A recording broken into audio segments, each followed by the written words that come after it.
খুলনা শহরের অনেক নামকরা জিরো পয়েন্টে চুইঝালের মাংস। কামরুলের হোটেলের কথা বললে তো অনেকেই চিনতে পারবে। তো আমি আজকে সেরকম ভাবেই চুইঝালের মাংসটা রান্না করার চেষ্টা করছি।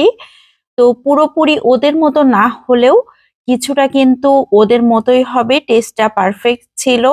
আমরা ওইভাবেই রান্না করি, যদিও ওরা একটু স্পেশাল মশলা ব্যবহার করে, যে মশলাটার কথা কাউকেই শেয়ার করে না। তারপরেও আমি চেষ্টা করেছি ওদের মতো করেই তৈরি করার।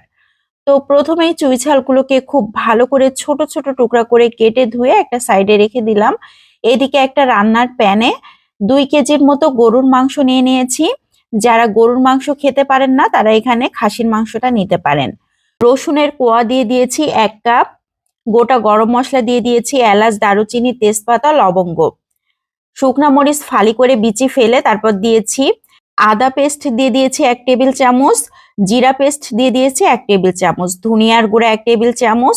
লাল মরিচের গুঁড়া এখানে ব্যবহার করেছি 1 চা চামচের মতো, মরিচটা বুঝে দিবেন। আর এলাচ, দারুচিনি, জয়ফল, জয়ত্রী, বেশ কয়েকটা মশলা একসাথে পেস্ট করে আমি এখানে 1 চা চামচের মতো ব্যবহার করেছি। 1 চা চামচের মতো রসুন পেস্টও ব্যবহার করেছি। লবণ হলুদ দিয়ে দিলাম পরিমাণ মতো। সাধারণত আমরা মাংসে যে মশলাগুলো ব্যবহার করি সেগুলোই করতে হবে। হোটেলের ওরা অবশ্য শুকনো মরিচটা ফালি করে দেয় না, আমি দিয়েছি, আমার কাছে মনে হয় যে একটু ভালো লাগে এই কারণে। আর হোটেলের ওরা এখানে পেঁয়াজ ব্যবহার করে না একদমই। আমিও পেঁয়াজ ব্যবহার করিনি, হাতে মেখে সামান্য একটু পানি দিয়ে দিয়েছিলাম হাতটা ধুয়ে। এখন জাল করতে বসিয়ে দিয়েছি। বেশ অনেক সময় নিয়ে কিন্তু রান্নাটা করতে হবে, অল্প আঁচে একটু সময় নিয়ে তারপর রান্নাটা করতে হবে।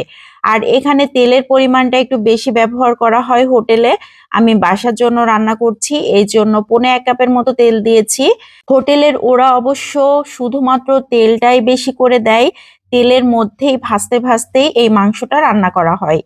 তো আমাদের বাসায় কেউই এত তেল পছন্দ করে না, এজন্য আমি তেলটা একটু কম ব্যবহার করেছি। কেউ চাইলে আরো একটু দিতে পারেন। মাংসটা কিন্তু 80% মতো সিদ্ধ হয়ে গিয়েছে। এ পর্যায়ে আমি চুইঝালগুলোকে দিয়ে দিয়েছি আর বেশ কয়েকটা গোটা রসুন দিয়ে দিয়েছি। আমি এখানে দেশি রসুনটা ব্যবহার করেছি। খুলনার হোটেলগুলোতেও কিন্তু দেশি রসুনটাই ব্যবহার করা হয়, ওরা একটু ছোট ছোট সাইজের রসুনগুলো ব্যবহার করে। এই মাংসটা মূলত খুব ভালো করে কষিয়ে নিতে হবে, অনেকক্ষণ ধরে কিন্তু এভাবে নেড়েচেড়ে একদম ভাজা ভাজা করে নিতে হবে। মাংসের কালারটা একদম চেঞ্জ হয়ে কালো টাইপের হয়ে যায়, এটা ভাজতে ভাজতে মাংসটা খুব ভালো মতো সিদ্ধ হবে, আবার ভাজিটাও খুব ভালো মতো হবে। আমি অনেকক্ষণ ধরে কিন্তু ভেজে নিয়েছি, মাংস 90% এর মতো সিদ্ধ হয়ে গিয়েছে। এ পর্যায়ে 2 কাপের মতো গরম পানি দিয়ে দিচ্ছি। এখন কিন্তু গরম পানিটাই দিতে হবে, এখানে কোনো ধরনের ঠান্ডা পানি ব্যবহার করা যাবে না, তাহলে মাংসের কালারটা নষ্ট হয়ে যাবে আর মাংসের টেস্টটাও কমে যাবে। এখন ঢাকনা দিয়ে ঢেকে রান্না করে নেব আবারও 15 থেকে 20 মিনিট। আমি লো ফ্লেমে রেখে দিয়েছিলাম। মাংসের কালারটা দেখেন, জাস্ট ওয়াও, কত সুন্দর হয়ে গিয়েছে। কালার দেখেই বোঝা যাচ্ছে যে কতটা ইয়ামি হতে পারে। এখানে কিন্তু কোনো ধরনের পেঁয়াজ ব্যবহার করা হয়নি, পেঁয়াজ ছাড়াই চুইঝাল দিয়ে খুবই সুন্দর করে মাংসটা রান্না করা হয়েছে। খেতে যে কি মজার, আসলে না খেলে বোঝাই যাবে না।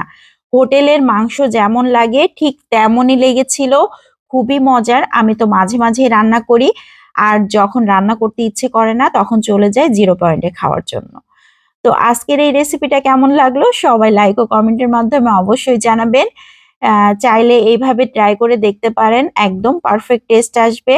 তো আমি মাংসটা ভেঙে শেয়ার করছি, একদম সফট হয়ে গিয়েছে। দেখেন কত সুন্দর নরম হয়ে গিয়েছে। রসুনটাও কিন্তু সেম অবস্থা, খুবই সুন্দরভাবে সিদ্ধ হয়ে গিয়েছে। আর চুই ঝালের কথা কি বলবো, একদম একটু প্রেস করলেই গলে যাচ্ছে। মাশাল্লাহ। তো বিদায় নিয়ে নিচ্ছি। আসসালামু আলাইকুম।